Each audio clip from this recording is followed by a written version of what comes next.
Assalamualaikum warahmatullahi ta'ala wa barakatuh. Bonsoir chers téléspectateurs de Al-Mouridiyyah TV. Bonsoir chers auditeurs de Al-Mouridiyyah FM sur la 95.6. Bienvenue dans votre émission Mawlidou Zaman, l'abreuvoir des assoiffés, Cheikh Ahmadou Bamba en l'occurrence. Tout d'abord, nous adressons nos salutations les plus déférentes à l'endroit du Khalife général des Mourides, Cheikh Mouhamadoul Mountakha Mbacké, mais aussi à l'endroit de tous nos condisciples et nos confrères musulmans de toute la Oumma islamique. Mais nous commençons aussi par formuler des prières déférentes à l'endroit de notre vénéré Khalife pour que Dieu lui donne une longue vie et une santé de fer. Mawlidou Zaman, c'est votre émission sur Al-Mouridiyyah TV qui traite de thématiques en relation avec les valeurs culturelles de base du mouridisme, mais aussi en relation avec les enseignements de Cheikh Ahmadou Bamba. Aujourd'hui encore, nous sommes là revenir sur un thème que nous avons déjà évoqué la semaine dernière, un thème relatif à la Korité 2023, Aïd el-Fitr 1444 de l'Hégire, pour revenir sur les enseignements à tirer sur le sermon du Khalife général des Mourides. C'est un rappel, mais pas une répétition, même si la répétition est pédagogique. C'est un rappel parce que on veut retenir l'essentiel.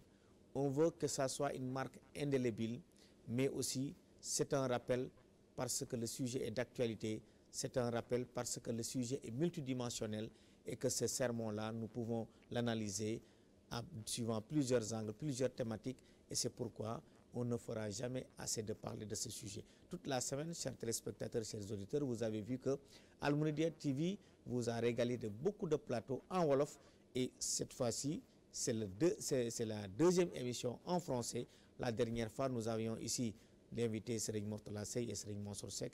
Aujourd'hui encore, nous gardons Serigne Mansour Seck qui est notre chroniqueur, mais avec un autre invité, Serigne Cheikh Diop, qui est aussi membre du comité scientifique. Serigne Cheikh, bonsoir. Bonsoir Serigne Moussa. Vous me donnez l'occasion aussi de saluer et de me réjouir de la présence et du partage de plateau avec mon ami et grand frère et non moins doyen d'âge au niveau de l'institution Serigne Mansour, que je retrouve aujourd'hui sur votre plateau Mawlidou Zaman. Je salue vos fidèles téléspectateurs et je réserve la primeur aussi de ces salutations au Khalife général des Mourides, Cheikh Mouhamadoul Mountakha, à qui nous rendons un grand hommage. Je crois que son discours à l'occasion de cette fête est en tout cas une viatique pour l'ensemble des musulmans. Nous lui souhaitons une longue vie, une santé de fer et l'accomplissement de l'ensemble de ses vœux. Je confonds à ces salutations tes fidèles téléspectateurs et tes auditeurs. Merci beaucoup, Serigne Cheikh Diop. Serigne Mansour Seck, bonsoir. Bonsoir Serigne Moussa, bonsoir également à Serigne Cheikh. C'est un plaisir de le retrouver dans Mawlidou Zaman. Bonsoir à tous les téléspectateurs, à tous les auditeurs. Et comme lui, évidemment, nous réservons la primeur au Khalife général des Mourides, Cheikh Mouhamadoul Mountakha Mbacké, et nous prions ardemment pour qu'Allah lui accorde une très longue vie et une très bonne santé. Merci beaucoup. Voilà donc, je le disais tantôt, le thème de ce jour, c'est la Korité 2023, les enseignements sur le sermon du Khalife général des Mourides, Cheikh Mouhamadoul Mountakha Mbacké. Serigne Cheikh, comme à l'accoutumée, le Khalife général des Mourides, depuis Serigne Mouhamadou Moustapha Mbacké, à chaque fois qu'il y a l'Aïd el-Fitr ou l'Aïd el-Kébir, même le grand Magal de Touba, ou bien d'autres grands événements, le Khalife fait un sermon, une adresse à l'endroit des disciples, mais aussi à l'endroit des confrères musulmans. Cette année, la Korité 2023, le Khalife n'a pas dérogé à cette règle. Il a fait un sermon qui retentit encore dans nos oreilles. Pourquoi? Parce que c'est un sermon qui s'adresse non pas aux disciples mourides tout simplement, mais à tous les membres de la Oumma islamique. Mais nous avons vu que dans son sermon, à chaque fois qu'il parle avec nous, il est constant sur certains propos. persévérer dans l'adoration de Dieu, persévérer à être des disciples sincères, mais aussi soigner nos relations entre disciples et entre musulmans. Mais avant même de revenir sur ces relations-là, je voudrais qu'on s'arrête un peu sur ce lien qu'il y a entre ce statut d'adorateur de Dieu, ce statut de disciple, et voir l'intérêt de ce à quoi à chaque fois le khalife revient sur ça pour nous demander d'en redoubler d'efforts. Moussa, vous me permettrez, avant de répondre à votre question, de revenir sur les hommages qu'on doit rendre à Seigneur Mohamed Muntaha.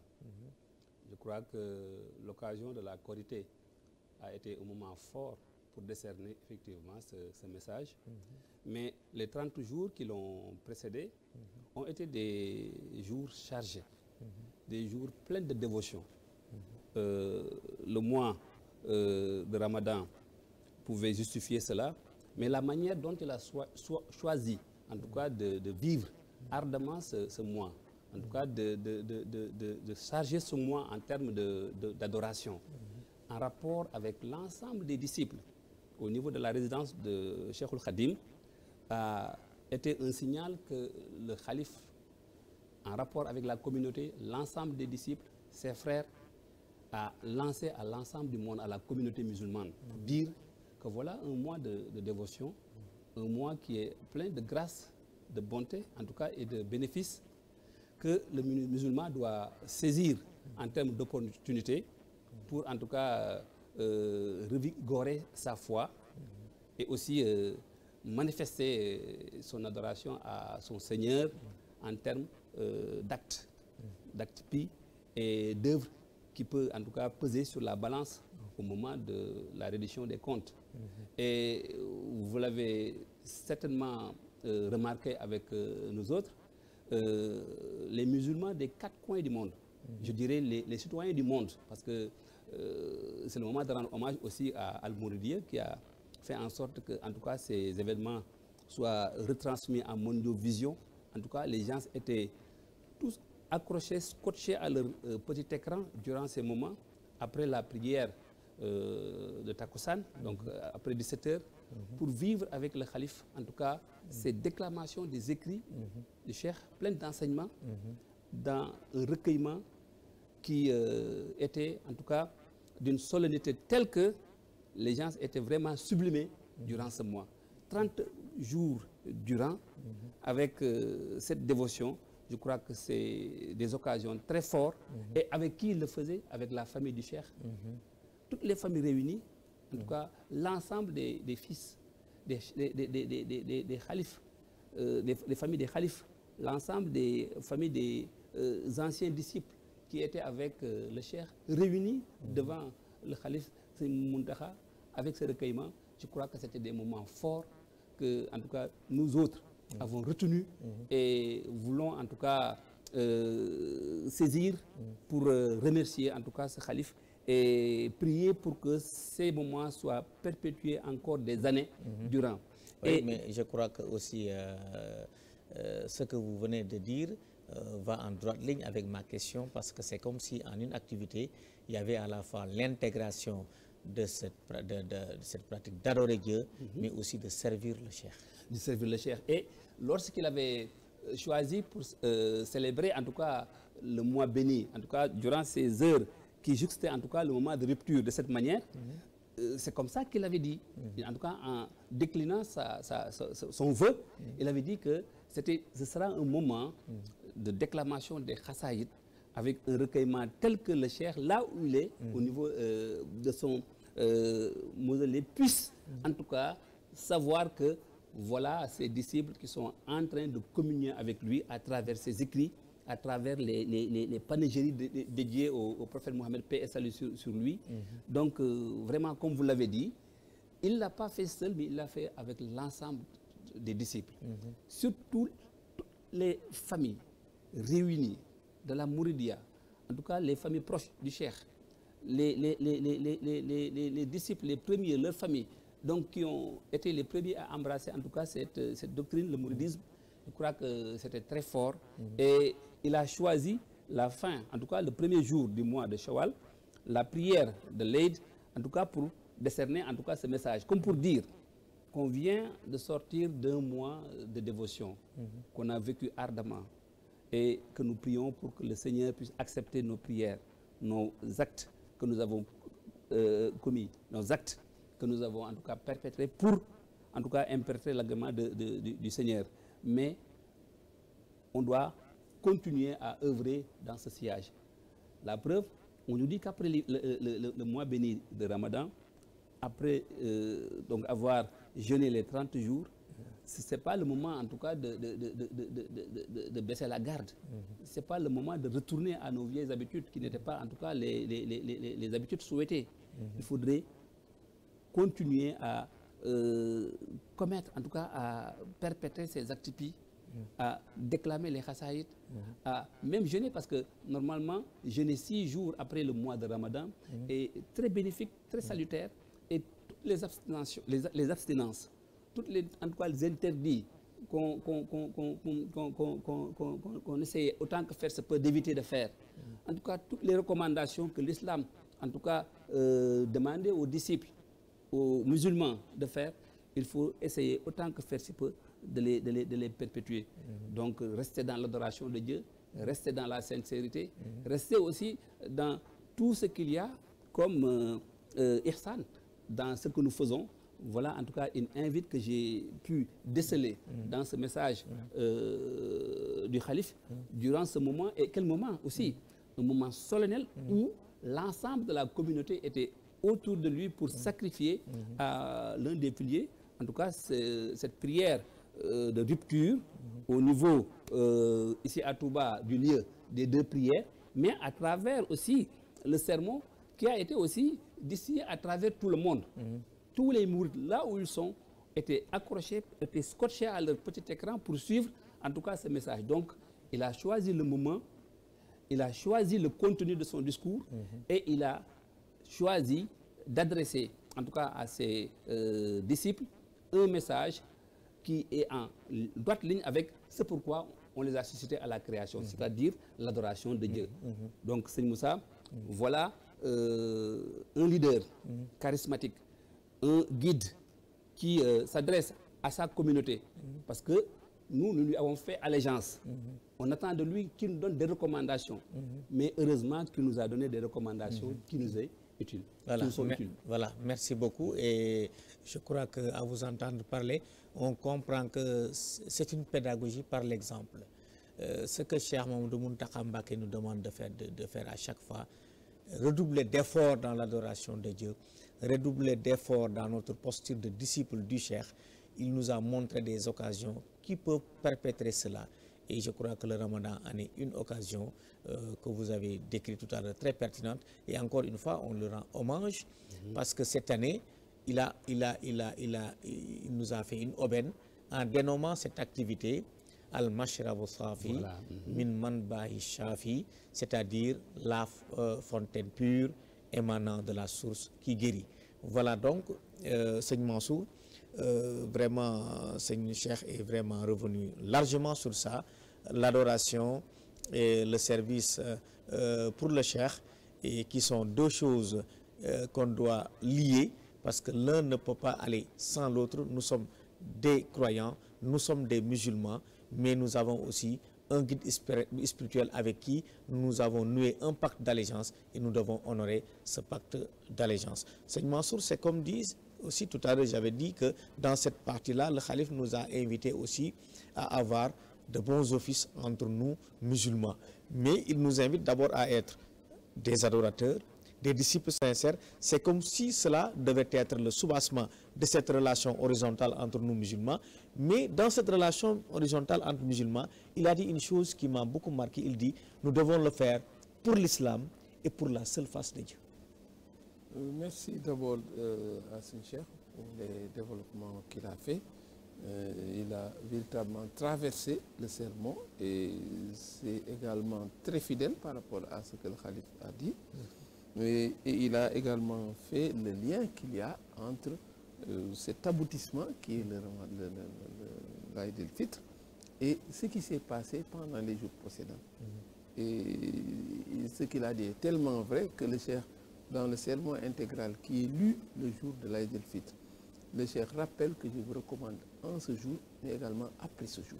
Cela veut dire donc que le Ramadan, l'Aïd el-Fitr est un couronnement, parce que c'est comme s'il y a eu un marathon où tout y passait, toutes les activités, tout ce qui est adoration, mais venez dans le Ramadan. On prie pendant le Ramadan. On fait abstinence, on fait l'effort de ne pas transgresser pendant le Ramadan. Également, il y a le fait que on est dans une posture qui nous facilite, n'est-ce pas, cette conjonction spirituelle que l'on recherche. C'est pour dire donc que le Ramadan est un creuset. Tout ce qui est bonne action que l'on fait en des jours ou en des moments ou bien dans des formes, mais se regroupent à l'intérieur du Ramadan. C'est pourquoi beaucoup, n'est-ce pas, par pédagogie, parlent d'un mois de promotion où ce que l'on faisait de bien d'habitude et qui est méritoire, mais est décuplé pendant le Ramadan. Et le calife, un bon coach sur le plan spirituel, mais il cherche ce qu'on appelle un effet d'entraînement. Ce qu'il a organisé, ces séances de déclamation quotidiennes et qu'il a pu baptiser, comme l'avait dit Seigneur Moussa, mais c'était des circonstances pour pouvoir créer un effet d'entraînement, pour créer également de l'élan, pour donner de l'élan aux disciples, aux musulmans. Et il est heureux, comme l'a dit Saint Cheikh, que véritablement ça a eu l'effet escompté, puisque c'est un moment où tout le monde, n'est-ce pas, regardait dans la même direction, était occupé à la même chose, écouter les khasaïd, se délecter de ces mélodies suaves qui ont été, n'est-ce pas, distillées pendant tout le mois de Ramadan. Et il est heureux que là, que les choses se passent ainsi. Vous l'avez dit, l'islam, ce socle commun, mais c'est tout acte qu'on pose, qu'on le fasse pour la face de Dieu, qu'on le fasse pour la face de Dieu, parce que véritablement, ce que Allah recherche en nous, mais c'est cette foi sincère, que l'on pose des actes, c'est vrai, c'est pourquoi le fait de l'ostentation est très subtil. Et le cheikh, n'est-ce pas, donne des enseignements. Tout acte qu'on pose, tout ce que l'on dit, et qu'on le fasse pour autre chose qu'Allah, mais est une chose perdue. Donc, le véritable coaching que le maître spirituel fait, c'est pousser, entraîner, préparer le musulman, le disciple, à poser des actes et les poser pour la seule face de Dieu. Parce que ce qui en fait un acte méritoire, mais c'est qu'on ne le fasse pas pour la galerie, qu'on ne le fasse pas pour le matu-vu, qu'on ne le fasse pas pour les autres, mais qu'on le fasse pour Allah et Allah seul. Je crois que c'est le principal enseignement que l'on fait. Dans nos rapports également, vous l'avez dit, entre musulmans, mais tous les actes qu'on pose également doivent aller dans le même sens. Parce que ce qui nous vaut cette posture, cette attitude, mais c'est une instruction Allah, c'est lui qui, lors du pacte primordial, nous a enjoint, nous disant Alastu bi rabbikum, ne touchez pas votre Seigneur.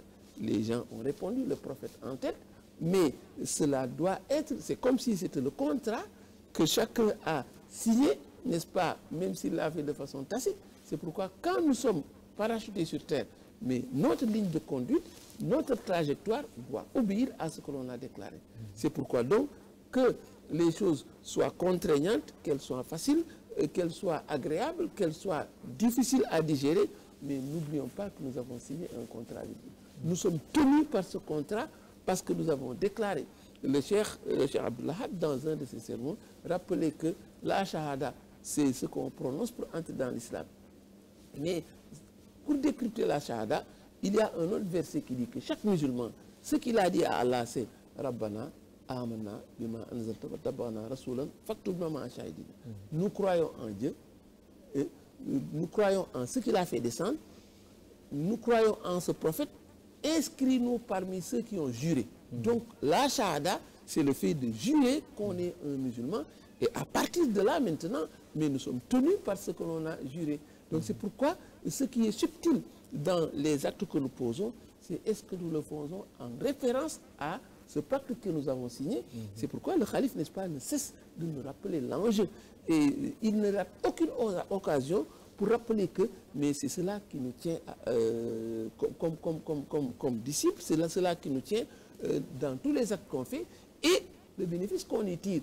Mais on va le voir dans le sermon, en se conformant à cela. Mais c'est ce qui nous donne cette paix du cœur, C'est ce que nous donne cette paix ici-bas, mais c'est ce qui rend nos relations, n'est-ce pas, des relations, ce qui fait de nos relations des relations qui sont appréciables, et c'est ce qui nous donne, n'est-ce pas, ce confort ici-bas. Donc il y a ce bénéfice, même s'il n'y avait pas ce bénéfice, ne serait-ce qu'au nom du contrat qu'on avait signé, mais ne serait-ce qu'au nom de la déclaration qu'on a faite, nous sommes tenus d'avoir une trajectoire qui est bien définie par l'islam. Merci beaucoup. Une trajectoire bien définie par l'islam et une trajectoire que Cheikh Ahmadou Bamba a suivie. Il l'a très bien suivi et il nous a été un exemple exempt de tâches, un exemple qu'on peut présenter et promouvoir partout. Et c'est pourquoi Serigne Cheikh, dans le discours, le Cheikh Mamadou Muntaka, lorsqu'il nous invite à adorer Dieu, il nous dit « Adorer Dieu comme Serigne Touba le veut en nous ». Et aussi, il nous demande de servir Serigne Touba. Et servir Serigne Touba, c'est servir l'islam. Et dans ça, il nous dit, en tant que magistère du mouridisme, il reconnaît à nos confrères musulmans, aux membres de la Oumma, le fait qu'ils reconnaissent au Cheikh ce statut-là. Et qu'il lui voue aussi les égards donc, à sa dimension. D'abord, il faut noter que, certes, le Cheikh, c'est Muntaka, c'est parce que c'est sa générosité, c'est son altruisme, mais chacun de nous pense que peut-être, même s'il fait des efforts au-delà de ses possibilités, il n'a pas encore donné à Serigne Touba les égards liés à sa dimension, mais il nous a racheté en disant que par rapport à nos efforts, nous l'avons fait ainsi. Et dans cela, cette fois-ci, il ne se limite pas à dire les disciples, mais il parle de tous les membres de la Oumma. Comment, quelle analyse faites-vous de cet aspect-là? C'est comme ça, vous allez remarquer certainement avec nous que le calife, il est dans son rôle. Il pouvait se passer de traiter, en tout cas, de cette thématique, choisir d'autres thématiques durant ces moments solennels, comme je l'ai dit, arguant le fait que le Coran l'a déjà dit, arguant le fait que le prophète lui-même l'a déjà dit, ou bien ses prédécesseurs l'ont dit, mais il a choisi de répéter quelque chose qui est fondamental chez le musulman. Donc après en tout cas, la foi, la shahada, il faut qu'on accomplisse des actes pieux, il faut qu'on fasse preuve de dévotion donc en l'endroit du Seigneur. Et le faire comme l'aurait souhaité le Cheikh lui-même, Cheikh Ahmadou Bamba. Et ça aussi, c'est une invite très forte.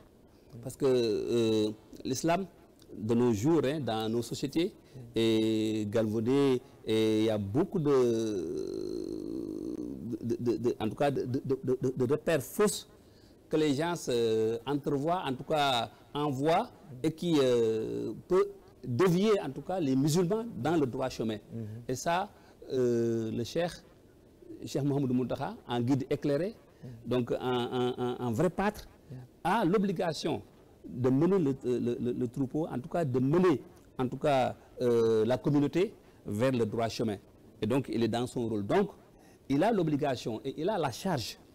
Donc c'est son rôle de devoir demander en tout cas aux disciples de faire en sorte que tout ce que le Cheikh demande de faire en tant que musulman et la manière dont il a voulu qu'on le fasse, qu'on ne se dérobe pas de cela. Je crois que ça c'est important parce que nous sommes aussi en tout cas sous une guidée, nous sommes sous une lignée, nous sommes sous en tout cas contrat, comme l'avait dit tantôt Mansour, parce que ce pacte-là, on l'a réitéré avec le prophète, mais nous autres, nous l'avons réitéré avec Cheikh Ahmadou Bamba. Donc, on ne peut pas ne pas être en droite ligne avec les directives, les injonctions, en tout cas de Serigne Touba.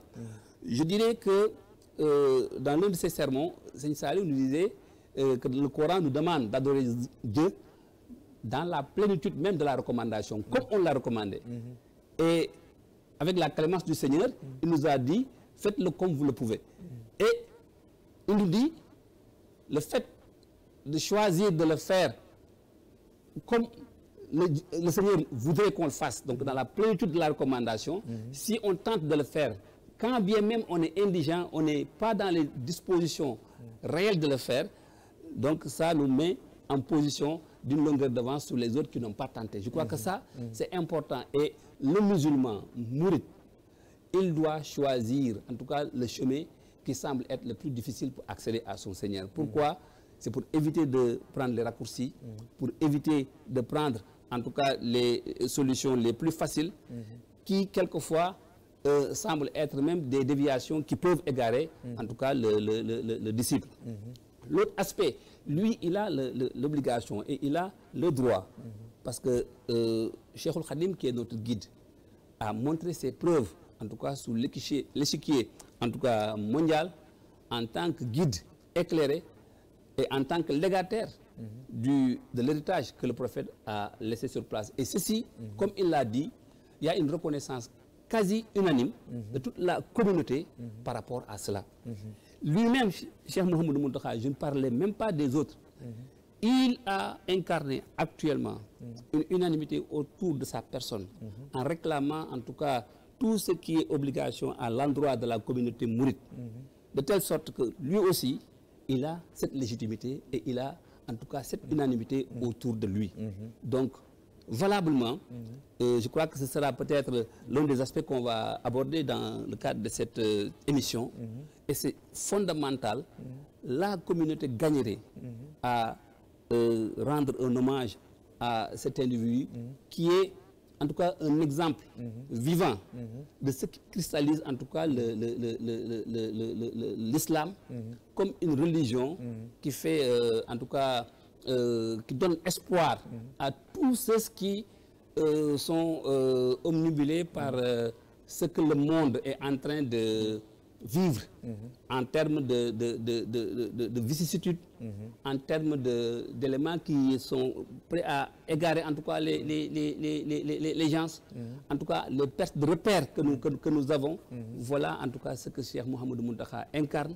Et sous l'obédience du mouridisme, en tout cas incarné par Cheikhoul Khadim, je crois que l'humanité, en tout cas la communauté musulmane, gagnerait à effectivement épouser ces enseignements de Cheikh Mountakha. On y reviendra parce que c'est la dernière partie de l'émission. On y reviendra.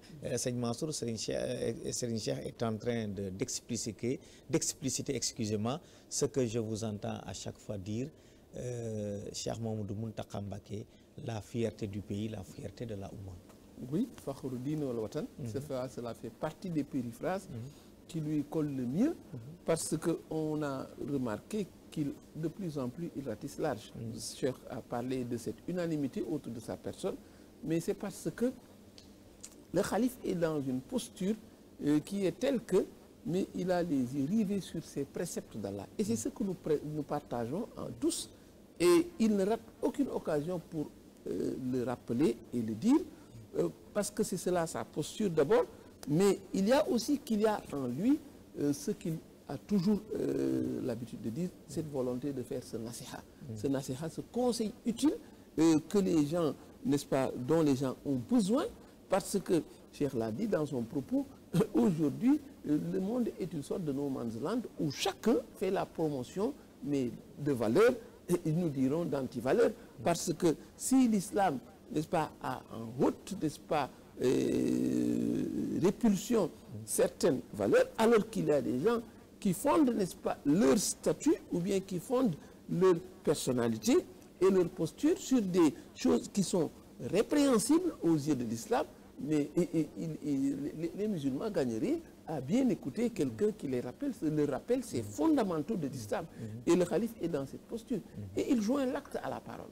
Je ne parle pas, n'est-ce pas, de toutes les actions qu'il fait pour que les musulmans sentent qu'ils ont une chose inouïe qui leur appartient et qu'ils ne peuvent pas, n'est-ce pas, se partager parce que l'islam est véritablement cela. Le vénéré Cheikh Abdullah al-Baki disait que l'islam, n'est-ce pas, c'est Allah est assimilable à ce motif, le prophète est assimilable à ce pilon, et l'islam est cette victoire qu'on doit consommer, mais celui qui ne se rassasie pas par rapport à cela restera dans une fin éternelle. Donc c'est cela le viatique du musulman, et le calife, n'est-ce pas, est dans la posture de celui qui est là pour incarner toutes ces valeurs enseignées par le cheikh. Le cheikh, ce qu'il a refusé et que les gens jusqu'à présent abusivement continuent d'appeler, il a très tôt montré qu'il n'a pas fondé une confrérie. Parce qu'une confrérie, c'est réducteur par rapport à ce que lui a incarné. Il n'a fait qu'incarner cette continuité ou bien cette réhabilitation, ce continuateur des vertus de ce que le prophète a enseigné. Mais celui qui enseigne cela ne peut pas se cloîtrer dans une confrérie qui appartiendrait à une certaine zone ou bien qui serait l'apanage d'une certaine ethnie. Donc tous ces principes ou bien toutes ces valeurs sont très réductrices par rapport à ce que le calife a enseigné. C'est pourquoi, mais quand le calife parle, on en vient à oublier qu'il s'adresse aux disciples seulement, mais il s'adresse à toutes les obédiences au sein de l'islam. Et c'est cela la posture, n'est-ce pas, digne de ce nom d'un chef de la communauté musulmane. Donc, et il y a une légitimité qui est attachée à sa posture. Parce qu'il y a un triptyque, il y a 3 versets qui sont indissociables. Le cheikh les a convoqués, c'est un blague, pour expliquer ce qu'est le Magal. Mais ce sont des versets qui sont applicables à celui qui incarne le maître de Touba, celui qu'on appelle Serigne Touba, qui est le maître de Touba, qui préside au disque du mouridisme, parce que dans ces 3 versets, le cheikh dit, le Coran dit, ce qui est demandé aux musulmans, c'est de ne jamais contrarier ce qui est édicté par l'islam. Et quelle est la posture par rapport à celui qui doit leur rappeler cela? Il leur dit, Wadon et l'arabique, appelez plutôt vers ton maître. Mais maintenant, qu'est-ce qui lui confère cette légitimité? Parce que tu es dans la voie droite. Voyez donc, le premier verset fait référence à ce qui est attendu de tous ces musulmans, c'est de ne pas contrarier ce que Allah a dicté, mais ce qui également peut leur permettre d'éviter cela. Mais c'est la posture de celui qui préside aux destinées et qui doit rappeler ce que Allah recommande de faire. C'est pourquoi il le dit, Wadon et l'arabique, appelez plutôt vers ton maître. Mais qu'est-ce qui leur confère cette légitimité pour pouvoir appeler? Parce que tu es dans la voie droite. Être dans la voie droite lui confère ce statut de chef de file, et sa posture doit être de rappeler aux gens ce qu'ils doivent faire. Et ce sont 3 versets que le calife avait convoqués pour expliquer, n'est-ce pas, les fondements du Grand Magal, mais ce sont 3 versets, n'est-ce pas, qui sont applicables au type de relation qui doit exister entre celui qui est le chef de file et ceux-là dont l'ambition, dont la volonté est d'arriver à bon port. Parce que véritablement, ce qu'il y a, c'est ce monde où qui est parsemé de traquenards, ce monde où il y a des antivaleurs, ce monde où il y a des lambris dorés qui nous crèvent l'œil et qui nous attirent vers des choses qui sont véritablement des mirages. Et il en a besoin toujours d'avoir quelqu'un pour rappeler qu'il y a 2 voies. 2 voies dans l'une de ces voies. L'une de ces voies mène dans une maison où tout ce dont on a horreur, on y trouvera. Et qu'il y a également une autre voie qui nous mène vers tout ce qui est appréciable, tout ce qui est succulent, tout ce que le musulman désire, mais se trouve sur cette voie, et à l'arrivée, il rencontrera inéluctablement cela. Mais il ne manquera jamais qu'il y ait un pâtre, quelqu'un qui est sur le bord du chemin, pour montrer que tel chemin mène vers la maison la plus exécrable, tel autre chemin mène vers la maison la plus attrayante, la plus désirable, et c'est cela la posture du calife, et c'est cela le rôle du calife. Voilà donc un exemple probant. C'est pourquoi le calife, Cheikh l'a dit, et il a très bien dit, il est dans son rôle. Ce qui est attendu de celui qui est le chef de la communauté, mais c'est pour qu'il puisse, n'est-ce pas, aider ces gens à baliser le chemin. Il balise le chemin, il leur fait éviter ces traquenards, il leur fait éviter ces culs-de-sac, parce qu'il y a des chemins qui n'en sont pas.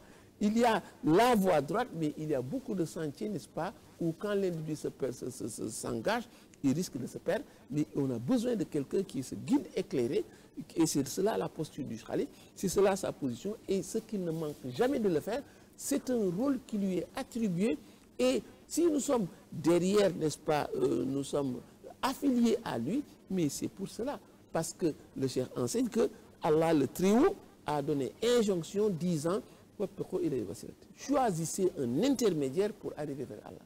Mais cet intermédiaire, le calife montre que Cheikh Abdullah Mbacké, n'est-ce pas, dans cette connaissance profonde, n'est-ce pas, du Coran, il disait que pour expliciter ce verset, il faut le mettre en corrélation avec un autre verset qui dit le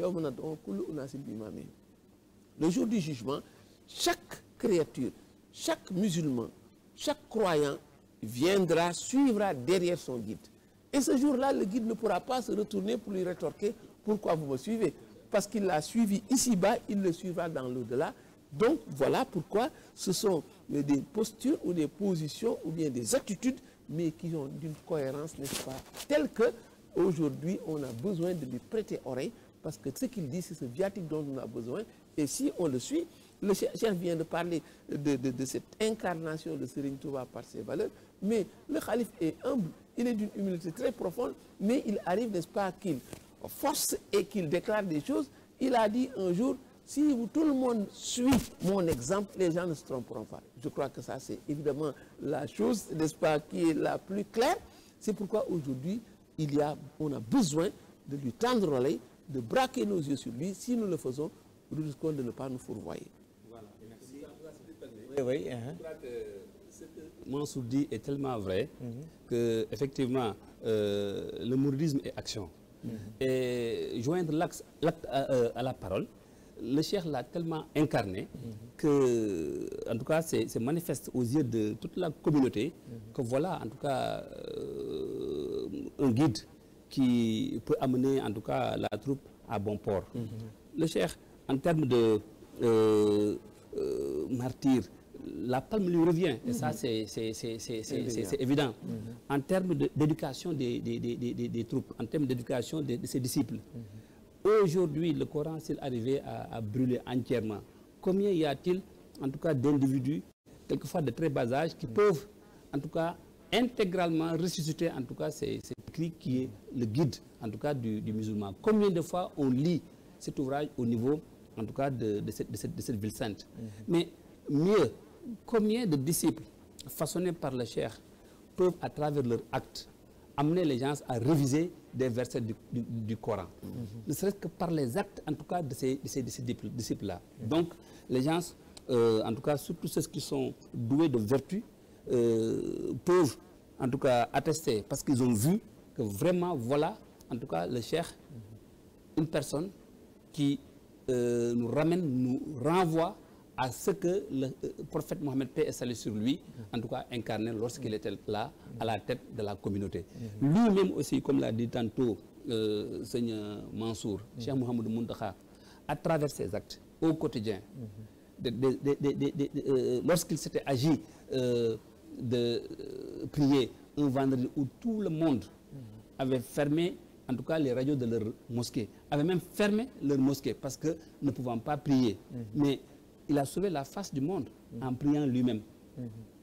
Lorsqu'il y a des problèmes au niveau des pays musulmans, combien il se déploie, combien il se préoccupe de la paix au niveau de ces pays, combien il a pu aider d'autres communautés qui ne sont même pas de sa communauté. Voilà en tout cas autant de signaux qui ont amené les gens à se fonder pour dire que ça c'est une référence, ça c'est en tout cas un guide crédible que la communauté en tout cas peut suivre pour arriver à bon port.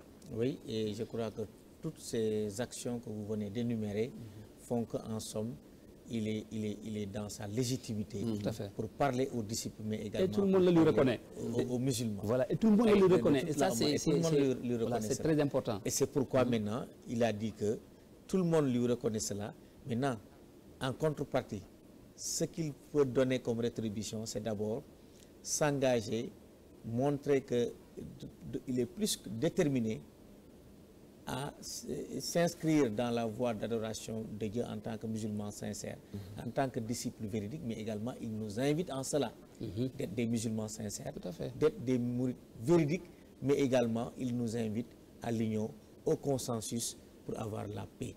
Comment avez-vous, en fait, quelle vision avez-vous de cet appel vraiment retentissant du khalife durant son sermon? Un message fort qui réitère ce que le vénéré Cheikh Ahmadou disait aussi à l'endroit de la communauté pour dire... Et je crois que d'ailleurs c'est un message fort et on pouvait même aller à la régie pour revenir encore sur cet extrait. Tout à fait. Pour le rappeler, comme je l'ai dit tantôt au début de l'émission, avant de revenir à vous. La régie, moo di nu gën a góorgóorlu bu baax gën a sàmmante suñu diine te gën koo fonk. Évertuons-nous à plus de considération à notre religion, l'islam, et à mieux respecter ses fondements. Évertuons-nous aussi à soigner nos comportements en tant que disciples, mais aussi évertuons-nous à acquérir de bonnes qualités. jëfe makaarimul axlaaq ci suñu diggante mooy jikko yu tedd yu baax yi yu rafet yi di gën a góorgóorlu bu baax di nottanteeg safaan. Ces vertus cardinales qui font le bon caractère du musulman, et cela à travers le respect, à travers la culture du respect mutuel, la concorde, la bienfaisance entre confrères musulmans, et ce, faisons-le pour l'islam et pour la seule face de Dieu. dimbalante ñu góorgóorlu ci bu baax a baax suñu diggante te yàlla rekk tax na di ko def. Pour le reste, c'est des remerciements, et nous remercions tous les musulmans à travers l'islam que nous partageons.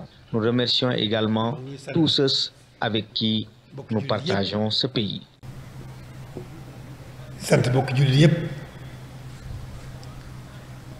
rawatina ci ñi nga xam ne ñoom lañ bokkal barab bi muy réew bi. Voilà, donc comme je l'ai dit tantôt, le khalife s'adresse aux disciples, mais s'adresse à l'ensemble des musulmans de la Oumma. Et nous revenons maintenant sur l'appel vraiment qu'il a fait. L'appel qui sonne comme une résonance et une répétition par rapport à, comme je l'ai dit tantôt, ce que Seigneur Abdoul disait lors en tout cas de ses sermons, pour dire que nous sommes une famille. Les musulmans, on doit les considérer comme une même famille. Et une même famille, si on veut faire la distinction entre trois parmi elles, parmi les membres de cette famille, pour le simple fait que celui-là il est clair, lui de teint noir, l'autre blanc, il dit que ça c'est une aberration. Parce que des gens qui sont issus en tout cas d'un même père, d'une même mère, si on veut jeter l'opprobre sur l'un et laisser les autres, ça c'est vraiment de l'utopie. Donc il faudrait qu'on sache que lui il est khadr, lui il est tidjane, lui il est en tout cas mouride. C'est que c'est trois personnes qui appartiennent à une même famille. Et dans la réalité c'est le cas. On est liés par l'islam, mais ils sont même liés par des relations de famille. En tout cas ici au Sénégal. Les confréries qui existent ici sont d'une même famille. Et partagent en commun cette foi commune, en tout cas cette religion qui se trouve être l'islam. Donc les recommandations de confraternité, en tout cas de solidarité, en tout cas de synergie, de rapport d'entraide mutuelle, ne peuvent pas en tout cas ne pas s'exercer sur nous. Et là, je crois que le khalife, il l'a dit, et on doit raffermir en tout cas ces liens-là. On doit s'entraider, on doit tout faire pour que, en tout cas, que les gens, en tout cas les autres, qui ne sont pas musulmans, ne voient pas de division entre nous. Et l'islam nous le dit. Le Seigneur est content, le Seigneur est satisfait de nous lorsqu'il nous voit œuvrer dans la voie de Dieu en colonne couvrée, en rang serré, tel que des briques entrelacées. Je crois que ça, c'est important et on doit le faire. Merci beaucoup, Seigneur Cheikh Diop. Je pense que vous êtes en train de nous rappeler des paroles de Cheikh Abdoul Ahad Mbacké et qui riment avec ces paroles de Cheikh Mamadou Muntaka. Mais je voudrais d'abord qu'on revienne encore dans le passé, écouter un sermon de Cheikh Sidi Mokhtar Mbacké et pour revenir encore sur la fonction et le rôle des khalifes généraux du mouridisme. La régie sur l'élément est prêt. mi ngi ñaan itam sëriñ bi nee na mi ngi ñaan itam mi nga xam mi ngi ñaan itam sëriñ bi nee na mi ngi ñaan itam mi nga xam ne moo xew ci jamono bi ci tariixa yi loolu laa bëgg mu jóg fi ba set wecc ndax lépp lenn la ndax maam Alaaji Malick maam Alhaaji Malick Sëriñ Tuuba jenn jëmm lañu mu leen xàjjale mu ne su leen a xàjjale ku leen xàjjale dem ci gott ba rek da ngay dem ca gott ba rek xàjjiku dem ca gott ba rek te gott ba ay gara nga fa foofu rek nga jëm. kon foofa rek nga jëm. bëgg a xàjjale foofu nga jëm. ku bëgg a xàjjale koo foofee nga jëm. kon. liñ ciy teg. ñu ngi leen di neel. mook Serigne Touba. Alaaji Malick ak Serigne Touba liñ leen di neel. te ku baax. waxuma waliyu. ku ko neel rek. ku ko neel. sawara nga jëm ëllëg. ku ko neel rek. sa gimiñ. dañ ci sol beteex nga dekkaale ko. kon nag loolu mat bàyyi xel la. nee na loolu mat a bàyyi xel la. loolu fi ma ko teg. loolu fi mu ko teg. damay dégg ñaare. ñu naan tijaan yi dañoo bañ murit. loolu nekkut. buñ ne tijaan. xel yëpp dem Tiwaawan. dem ci maam Alhaaji Malick. kon nag. buñ neelee Alhaaji Malick loolu. te waxu ko. moom diggante ma Serigne Touba. ndax moom diggam ak Serigne Touba. dara doxu fi. Serigne Touba itam. buñ dee wax. dañoo bañ murit. Serigne Touba lañ bañ ndax Serigne Touba mooy yoon Serigne Touba moo tax ñu naan murit. Serigne Touba lañ bañ ndax Serigne Touba moo tax ñu naan murit. kon nag moom nga ko neel. moom nga ko neel. waliyu loolu rek ma ci waxoon sànq. kon nag waliyu. loolu ma ci waxoon sànq rek. loolu mu ci waxoon sànq. rek mooy li nekk. loolu mooy li nekk. kon nag. képp ko daa wax. na nga ko tuub. ñi ko waxut itam. buñ ko waxati mukk. Merci la régie, Seigne Mansour. Cheikh Diop, en revenant sur les propos du Khalife général Cheikh Mamadou Mountakha Mbacké, a fait des commentaires en revenant sur des extraits de sermons de Cheikh Abdoul Ahad Mbacké. Nous venons d'entendre Serigne Cheikh Sidi Makhtar Mbacké. On pourrait le faire avec tous les khalifes généraux. C'est comme si, disons, ils parlent le même langage. Oui, c'est vrai que c'est un socle commun. L'agenda est le même, la posture est la même, le statut est le même, et ils ont leur préoccupation, mais c'est d'être fidèles, n'est-ce pas, de façon complète aux enseignements de Cheikh Ahmadou Bamba. Le Cheikh, j'ai dit tantôt que le premier acte qu'il a posé et qui est mémorable, c'est quand il a déclaré tout haut qu'il n'a pas créé une confrérie. Il n'a fait que réhabiliter cette voie qui a été léguée à la postérité par le vénéré prophète Mohammed, paix et salut sur lui, et toute son œuvre consiste à être conforme, à être fidèle à cet héritage légué par le prophète. Donc, ceux-là qui sont ses représentants, parce que le calife n'est que le représentant de celui qui était là, qui a présidé au-dessus du mouridisme, qui est le fondateur du mouridisme, eux-mêmes ne se reconnaissent pas dans le statut de fils biologique. Quand on les entend parler, mais ils déclarent haut et fort qu'ils ont troqué ce statut de fils biologique contre un statut de disciple. Et leur posture, c'est d'attendre les recommandations que Cheikhoul Khadim donne pour se conformer à cela, d'écouter les interdits pour les éviter, pour les fuir comme la peste. Leur posture ne passe guère cela. C'est pourquoi quand on entend Cheikh Sidi Mokhtar Mbacké, qui est le 7e calife du mouridisme, mais quand on l'entend tenir de tels propos, mais ce sont des propos qui s'emboîtent harmonieusement avec ce que Cheikh Abdoul Ahad Mbacké avait toujours dit. Et quand on remonte le fil jusqu'au premier calife, Cheikh Mohamed Moustapha Mbacké, Al-Karim, mais ce sont des propos similaires qu'ils ont toujours tenus et les actes qu'ils ont toujours posés vont également dans ce sens. Et en retour, les autres obédiences religieuses, les autres familles religieuses le rendent bien parce que eux aussi ont très bien compris que, mais ils appartiennent à la même famille. Ce sont, comme l'a dit Cheikh Diop, cet exemple vraiment qui est suffisant donné par le Cheikh Abdoul Ahad Mbacké, mais être de confrérie Tidjane ou bien de confrérie Mouride ou bien de confrérie Layène, mais ce sont trois personnes, n'est-ce pas, qui sont nées d'un même père et d'une même mère. On ne saurait jeter le pauvre sur l'un d'eux sans pour autant le jeter sur l'autre. C'est pourquoi donc la posture du calife est toujours la même, la posture de tous les khalifes est toujours la même, parce que eux, ce qui les préoccupe, mais c'est d'être dans le sillage de ce que le Cheikh Khadim a laissé à la postérité. Et le Cheikh, son souci, sa préoccupation, mais c'était de faire en sorte qu'il y ait, n'est-ce pas, cette communauté unie, cette communauté, n'est-ce pas, où les gens s'identifient vers le même prophète, qui s'identifient avec le même Coran, qui prient dans la même direction de Qibla, mais cela veut dire que donc il y a tout ce qui les unit, c'est ce qui les met en commun. Ce qu'il y a maintenant, c'est faire taire ceux qui peut-être parlent par ignorance, qui font des escapades, certaines brebis qui sont égarées, qui peuvent poser ou bien parler de choses, n'est-ce pas, qui sont à l'encontre de cela. Le calife, n'est-ce pas, sa posture a toujours été, n'est-ce pas, de montrer que cette grande famille de l'islam, il n'y a rien qui puisse, n'est-ce pas, l'effriter.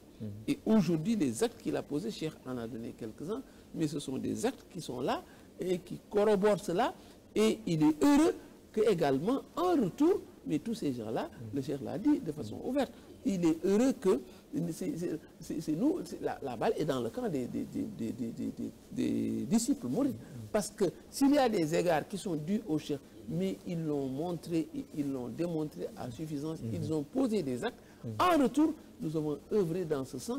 Je crois que c'est l'essentiel de son propos. Il est heureux que de tels propos aujourd'hui, n'est-ce pas, on peut passer des jours et des jours, des mois et des mois et ne pas entendre, n'est-ce pas, cette inimitié ou bien cette, ces dissensions qui peuvent exister entre confrères. Ce sont des choses qui sont dépassées. Quand il y a un événement à Touba, on voit bien qu'il y a toute une cérémonie. Le calife prend soin. Quand il y a cette cérémonie officielle, il y a une autre cérémonie où il reçoit toutes les autres familles, n'est-ce pas, dans l'islam. De la même manière, quand il y a une cérémonie dans les autres familles religieuses, mais il y a toujours la délégation de Touba, la délégation de Ndiassane, tout le monde se regroupe. C'est dire donc qu'il est heureux que nous vivions dans un pays où les communautés au sein de l'islam ne sont là, pas là pour s'entre-déchirer, ce qui est la réalité ailleurs. Ils ne sont pas là pour se crêper les chignons, mais il est heureux, on doit maintenant, l'objectif du calife, ce mot qu'il a toujours à la bouche, mais c'est de s'évertuer. S'il y a un mot qui revient chaque jour dans sa bouche, c'est le terme gourgour. Voilà. Parce que le musulman, c'est le culte de l'effort. C'est le culte de la performance. Et s'il le fait, Cheikh l'a dit tout de suite, mais il aura le mérite d'avoir tenté, et il aura toujours des points d'avance, des longueurs d'avance par rapport à celui qui n'a pas tenté, pensant que c'est une entreprise impossible. Merci beaucoup. Donc, oui. Les égards qu'ils ont à l'endroit du Cheikh, nous leur rendons ça avec usure. Lui, il ne se limite pas à le dire. Donc, comme il joint l'acte à la parole, comme l'avait dit tantôt Seigne Mansour.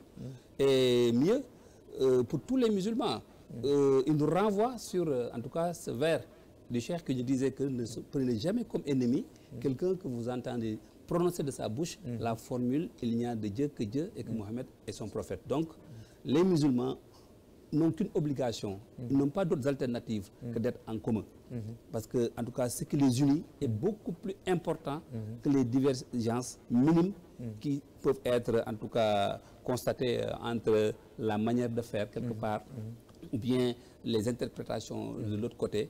Ce qui est, en tout cas, la quintessence de la chose, on l'a en commun et c'est ce qu'on partage en commun et c'est sur ce quoi nous devons, en tout cas, mettre le focus. Effectivement, et je crois que, comme vous l'avez dit, le calife est dans son rôle en tant que fédérateur, en tant que régulateur social, et il nous rappelle notre obligation dans la Oumma, c'est que nous avons intérêt, nous avons même obligation à être unis, avec la même démarche, le même consensus. Et il dit, si nous le faisons, la conséquence c'est quoi? Ce qu'on va tirer c'est quoi? C'est la paix, cette paix tant recherchée dans le monde, il dit, à plus forte raison maintenant dans notre pays. Et il dit également que dans cet appel qu'il fait pour l'union, le consensus, pour avoir la paix, il dit que s'il fait cet appel, nous devons le croire, vu ce que Cheikh Ahmadou Bamba a fait pour l'islam dans ce sens, en réhabilitant la paix. Je crois que aussi, c'est la fin de son sermon, et je pense que c'est ça qui a fait que, aussi, comme vous l'avez dit tantôt, le sermon est retentissant. Et vraiment, nous avons aussi intérêt à l'écouter, mais aussi à répondre à son appel. Voilà, moi Seigne Moussa, pour dire vrai, j'ai été très séduit de l'actualité même, en tout cas de cette partie du sermon du Khalife, pour dire comment il est au fait de ce qui se passe, en tout cas à travers le monde. La géopolitique, Moussa, je dirais aussi, pour me répéter, que vous l'avez certainement senti au même titre que moi, partout on est en train de vendre à la face du monde, en tout cas, cette globalisation qui fait en sorte que, en tout cas, c'est l'apologie de la violence qu'on voit partout. Et on fait en sorte que les communautés ne soient pas unies, en tout cas l'adversité, la haine, la pauvreté, en tout cas autant d'ingrédients qui font que, en tout cas, on n'est pas dans un écosystème de paix, un écosystème stable.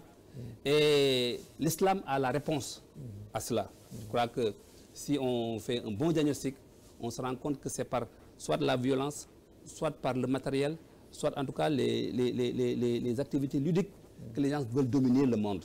Partout, ça s'embrase.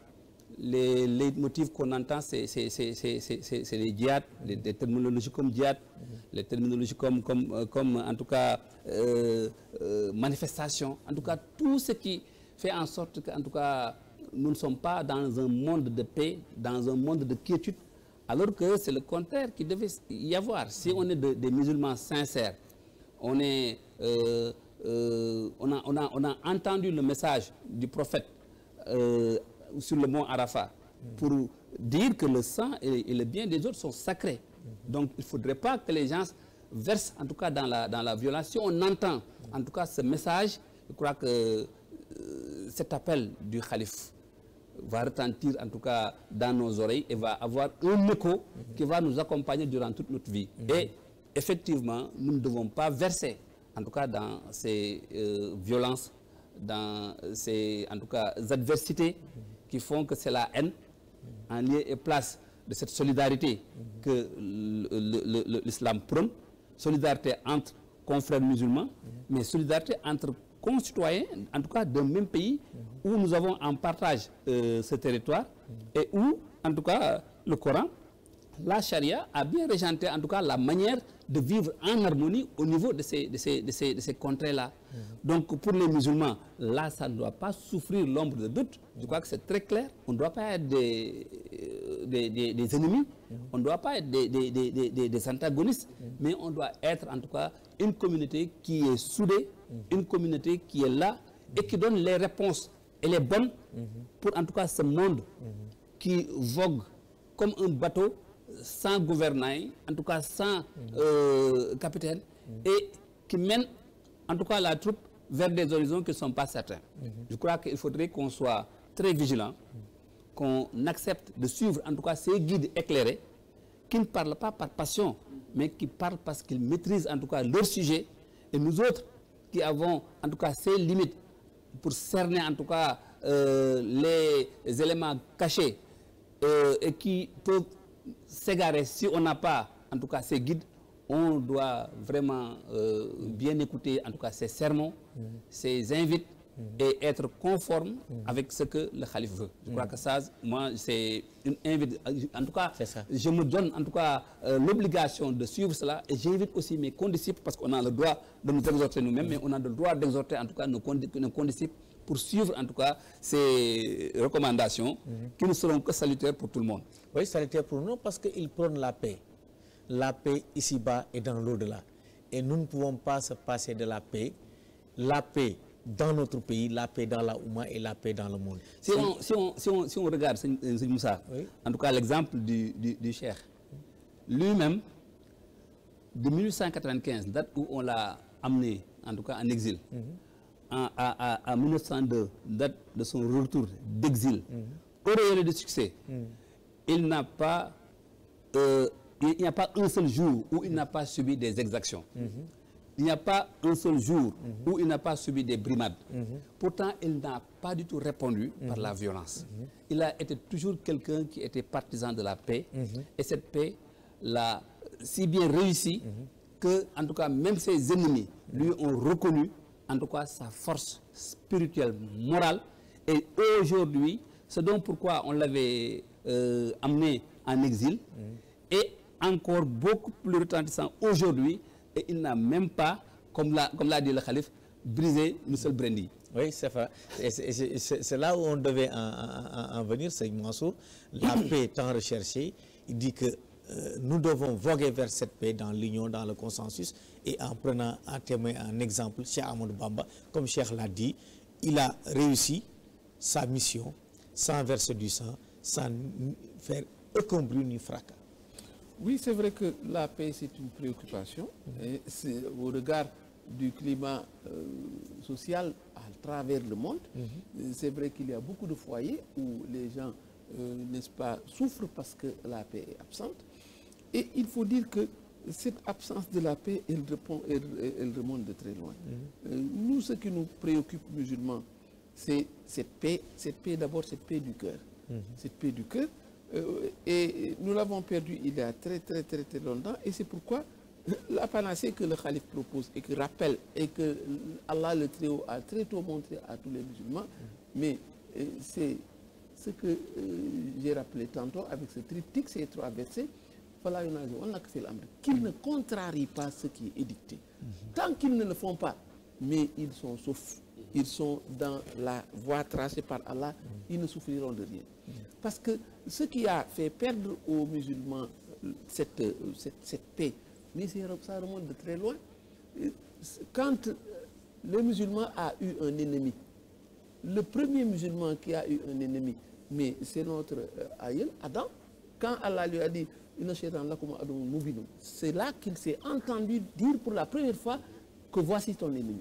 Et c'est un ennemi parce que c'est cet ennemi qui lui a fait quitter ce havre de paix où il vivait au paradis. Parce que la paix véritable, mais ce n'est que le paradis. Elle n'existe qu'au paradis.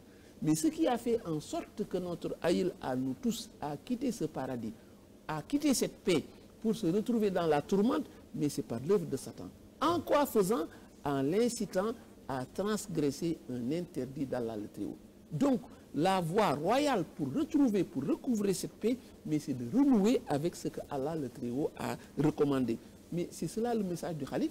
Il dit que si nous voulons avoir cette paix, qu'on retourne aux enseignements de l'islam, qu'on renoue avec ce que Allah a édicté. Parce que notre aïeul à tous, Abul Bachar, qui est le prophète Adam, mais s'il a perdu cette paix, mais c'est parce que par l'œuvre de Satan, qu'il a incité à toucher cet arbre interdit. Et la sentence, quand elle est tombée, c'était vous serez parachutés sur terre, mais Allah est miséricordieux. Il l'a fait descendre sur terre pour qu'il puisse rebondir, qu'il puisse se rattraper. Mais se rattraper comment? Mais en renouant avec les prescriptions d'Allah. Il n'y avait pas d'autre solution si ce n'est de renouer avec ce que Allah a renoué. S'il le fait, il recouvre ce paradis. Donc c'est pourquoi cette paix également, c'est ce qui jalonne la trajectoire de tous les musulmans. Si nous avons perdu la paix, quel que soit le point cardinal où nous nous trouvons, mais c'est parce qu'on a laissé en rate les prescriptions d'Allah le Très-Haut. On voit aujourd'hui, on ne parle plus d'islam, on parle même d'islamisme parce qu'on pense qu'on peut y greffer autre chose, mais tout le monde sait que ces préoccupations, il y a beaucoup de foyers de tension qu'on déclare au nom de l'islam, mais les raisons qui les sous-tendent sont autres que l'islam. Donc aujourd'hui, mais le calife, n'est-ce pas, c'est pourquoi on s'offusque, n'est-ce pas, c'est une aberration monstre quand on entend dire le calife doit parler. Regardez ce discours qui est plein d'enseignements, qui est tout un programme de vie. Les gens peuvent le digérer du 1er Shawwal de 1444 au 1er Shawwal de 1445. Parce qu'il y a tellement de choses à faire l'effort de respecter, parce que simplement le fait de retourner aux enseignements, aux fondamentaux de l'islam, il montre que c'est la panacée. Il n'y a pas d'autre solution. Si aujourd'hui les gens sont à couteau tiré, s'ils se crêpent le chignon, mais c'est parce qu'ils ont abandonné ce que Allah a recommandé. C'est pourquoi il leur dit de façon très simple, c'est comme le docteur qui fait son diagnostic et qui leur dit, mais il faut abandonner tel et tel et tel. Si tu l'abandonnes, tu verras, tu vas recouvrer toute la santé. Il leur montre que, mais c'est parce que simplement, vous êtes allé en contre-courant, vous avez laissé en rade ce que Allah a recommandé, vous vous êtes engouffré dans ces interdits. Si vous les abandonnez, vous verrez la paix s'installer de façon durable dans ce monde. Et c'est cela, le véritable enseignement, la quintessence du message. C'est pourquoi il rappelle à tous, musulmans, que notre voie, mais c'est des musulmans véridiques, de renouer avec ce contrat qu'on avait signé avec Allah. Nous qui avons dit, nous y avons dit, oui, vous êtes notre Seigneur, et nous avons été parachutés, c'est pour suivre cette trajectoire. Si on la suit, on recouvrera n'est-ce pas, ce paradis originel, cette paix originelle que nous avions perdue par l'œuvre de Satan. Si nous nous renouons avec ces prescriptions, mais cette paix va s'installer. Et va s'installer de façon durable. Et c'est ça le message fort du Khalife. C'est le message fort du Khalife. Vous l'avez rappelé, Serigne Cheikh. Je crois qu'il nous reste 1 minute. Je vais vous donner le temps de conclure. C'est parce que je pense que Serigne Mansour a vraiment synthétisé cette dernière partie que nous sommes en train d'exploiter. Et comme il l'a dit, on pouvait rester 1 an durant, chaque jour, à traiter ce sermon, tellement il est riche. Merci Serigne Mansour, Serigne Cheikh. La parole pour une dernière fois, et ça vous permettre l'occasion aussi de dire votre dernier mot, parce qu'il nous reste 1 minute. C'est ça, juste pour dire que ce que Mansour vient de dire, Serigne Mansour, est tellement vrai, qu'on nous raconte qu'un jour, quelqu'un est venu voir le Cheikh pour lui dire je veux vraiment la paix, Djam. Le Cheikh lui dit Djam, moi Djamu Yalla. Donc la paix, c'est adorer Dieu. Mais Moussa, si tant est que l'adoration de Dieu, c'est les actes de dévotion, mais aussi les relations avec nos voisins. Donc si on a une bonne qualité de relation avec nos voisins, mais on a toujours la paix avec eux, si on leur voue un respect, si on les aide, si on épargne leur sang, leur bien, mais on sera toujours en paix avec eux. Donc il faudrait que, effectivement, qu'on retourne sur les fondamentaux de l'islam en tant que musulman, adorer Dieu et en tout cas nouer des relations de bon voisinage avec ceux qui sont avec nous, ceux que le Seigneur en tout cas a mis dans notre environnement immédiat, nos familles, nos proches, nos concitoyens, les habitants de ce monde avec qui nous évoluons. Je crois que si on le fait, on aura une paix durable, une paix du cœur, et on sera en tout cas dans le meilleur des mondes possibles. Parce que ici, il faut qu'on le rappelle, c'est une zone de géol, en tout cas où on doit réparer en tout cas des erreurs. Ce qui nous attend au paradis est meilleur que tout. Je crois que la patience, qui est le lot en tout cas du musulman, doit être mis au devant pour toute chose qui nous semble en tout cas non adéquat pour nous et qui doit nous pousser à adopter des postures de violence ou bien de revendication ou autre. Il faudrait qu'on réponde par en tout cas cette manne dont Seigneur Abdoulaye disait que cette manne était capable en tout cas de régler tous les besoins que le musulman a. Et cette manne-là, c'est quoi? C'est la patience, donc l'adoration de Dieu. C'est la patience, c'est l'adoration de Dieu. Et comme vous l'avez si bien dit, c'est ça que je retiendrai pour conclure cette émission. La paix réside dans l'adoration de Dieu. Et le prophète Mohammed, paix et salut sur lui, dans ses sentences prophétiques, a dit que le véritable adorateur, l'adorateur véridique, c'est celui dont son prochain ne subit pas les préjudices ni de sa langue, ni de sa main. Donc c'est ça la non-violence. Voilà, vraiment, nous avons traversé encore une fois le... Oui. Le mot de la fin. Oui. C'est pour m'offusquer encore par rapport à ce propos que certains tiennent toujours, disant que le khalife doit parler, ou bien les khalifes doivent parler. Parce que on ne s'offusque pas de cela et on devrait le faire. Moi, je me rappelle qu'il y a un président français qui est venu ici, du haut d'une tribune, parler à tous les Africains. Il a osé nous dire, haut et fort, les yeux dans les yeux, méfiez-vous de la pureté, parce que c'est la chose la plus dangereuse au monde. Et pourtant, les gens ne sont pas offusqués de cela. Mais, vous voyez, le hasard il n'y a jamais de hasard. Quand plusieurs années après, on a appris qu'il a été rattrapé pour des pratiques délictueuses, mais on voit bien que c'est quelqu'un qui est cohérent, qui nous dit, qui nous interdit d'être dans la pureté, parce que disent-ils la pureté, parce que leur slogan, Cheikh l'a parlé tout de suite, l'a dit tout de suite, la globalisation, où on voudrait que tout se ressemble sous tous les cieux, alors que Allah n'a pas créé ce monde de cette manière. Ce sont les musulmans qui doivent être cohérents avec eux. Ce sont des gens qui doivent être en tout cas rigoureux par rapport à ce qui constitue notre sève nourricière. Cette sève nourricière, mais c'est l'enseignement du prophète Mohammed, paix et salut sur lui, mais toute personne qui l'incarne mais doit être vue comme quelqu'un qui a une manuelle qui nous allaite, et c'est à la bonne source qu'on doit, et il est heureux que le khalife, n'est-ce pas, ait donné à cette assemblée, à ce nom, n'est-ce pas, très très significatif, Al-Masharabou Safi, Min al-Manban Shafi, cette fontaine pure qui émane de la source qui guérit, mais on a senti qu'après ces déclamations, mais les gens étaient revigorés sur le plan de la foi, et c'est de cela dont le musulman a besoin. Merci beaucoup, Serigne Cheikh Diop, membre du comité scientifique de l'Institut international d'études et de recherche sur le mouridisme. Également, merci à Serigne Mansour Seck, membre de ce comité scientifique de l'IRM. Et ensemble, nous sommes encore revenus sur les enseignements du sermon du Khalife général des Mourides, Cheikh Mahamadou Mountakha Mbacké, que Dieu lui donne une longue vie et une santé de faire un discours qui retentit encore, parce que s'adressant à la Oumma islamique, qui nous appelant vers le retour vers les enseignements, l'adoration de Dieu, être des musulmans sincères, des disciples véridiques, s'unir autour du consensus de la même démarche pour espérer avoir la paix, cette paix tant recherchée dans le monde, à plus forte raison dans notre pays. Merci de l'avoir suivi. C'était donc votre émission Mawlidou Zaman, l'abreuvoir des assoiffés, Cheikh Ahmadou Bamba en l'occurrence. Merci et à bientôt pour un autre numéro.